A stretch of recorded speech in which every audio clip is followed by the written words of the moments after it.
So if you've been around the handmade paint community for a while, you've probably run into 31 Purple Fish paints before.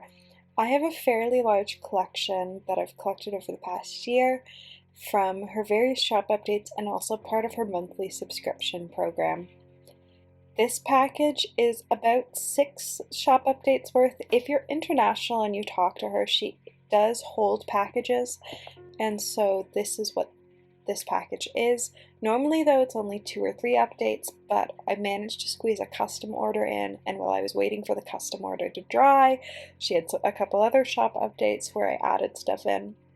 So she's let me know that there's a possibility that something is missing. And so I'm going into this with the knowledge that not everything is there possibly, which is totally okay. I can message her on Instagram if I'm missing anything. And this also isn't just my paints, some of it's Mom's, because Mom also has a 31 Purple Fish palette. And so some of the colors that Mom got are colors that I already have in my collection. I think all of them are actually. But we're going to go through this, we're going to figure out what's here, we're going to figure out if anything's missing. I don't think anything will be. It feels pretty heavy. It feels like everything will be here. But we will see. And then we'll swatch everything. And we might put everything away in the tin. Depends how I feel. But they're really great colors. If you haven't tried her paints, they're hard to get. She only posts the update dates on Instagram, and so you've got to be really on the ball with watching Instagram stories and her page. So I have my list, and we are going to get into opening this package.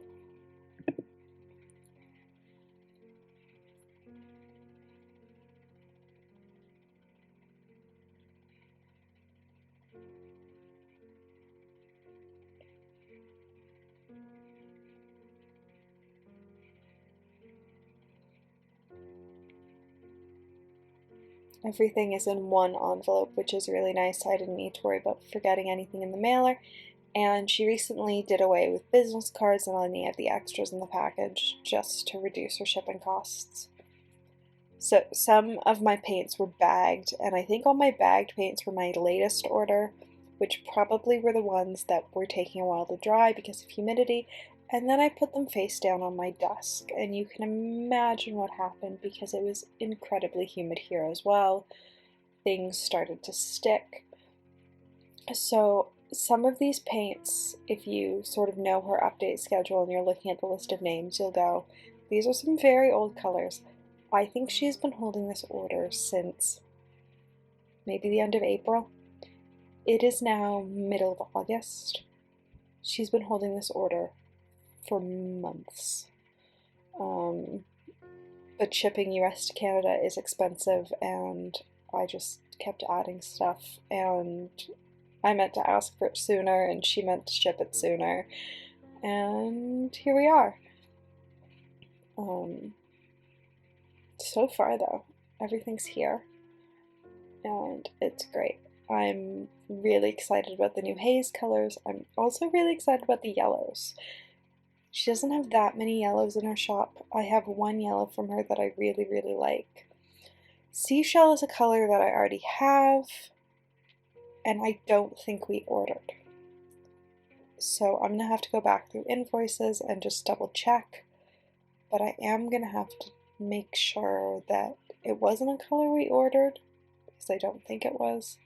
I believe it was a color that Mom looked at and decided she didn't need for her palette.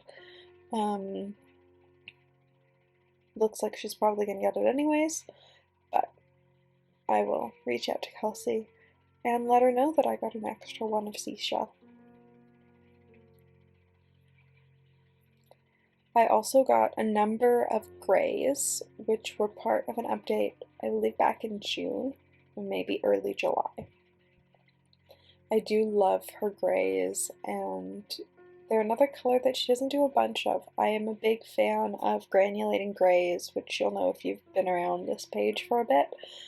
They are my favorite color by far to work with, and so I was really excited that she had added 2 new ones to the shop. I believe both were Guppy colors last year, and so getting to add both to my palette was great. I got a duplicate of Honeycomb as well, and so I'm going to reach out to her. I'm missing Shroom, and so I'm just gonna send her a message on Instagram, which is one of the nice things about working with small shops, is when things aren't 100% right, you can just reach out to them, and they are normally very fast to fix it, as long as you're polite and kind and a good human. So I'm not going to swatch out Mom's colors because I've already swatched them out in the 31 Purple Fish video, which I will link at the end. For now though, we are going to start by swatching out the yellows before my water gets all muddy, because there are so few 31 Purple Fish yellows and I'm really excited to see them. I don't think I'm going to narrate all of these, but I will say that I do, for the textured colors, do my double swatch system, because I think it's important to see what the colors look like in different watered downness, because lots of granulating colors look very different at different dilution ratios. I love a good yellow. For a while, yellow was one of those neglected colors on my palette. Much like brown, I just didn't really have a lot of them, and I didn't really get it. It's sort of been in the last 18 months that I've expanded my horizons with yellows and browns and gotten some really great ones in my palette. And so I was excited that she's had yellows in the last few updates, and I was able to pick up some more yellows for my palette. I do like having brands feeling well-rounded in my collection if I've got a number of paints from them, because it means that I can do single brand paintings without feeling like I'm scrambling for a color. And in this case, it was really only yellows and neutrals that I feel like were missing from my 31 Purple Fish collection. I did grab some other random colors that I really liked in her updates, but I tried to stay on task and get yellows and neutrals.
Now that everything's dry, you can really see the granulation things have to them, and I really like Galaxy Haze and Aurora Haze.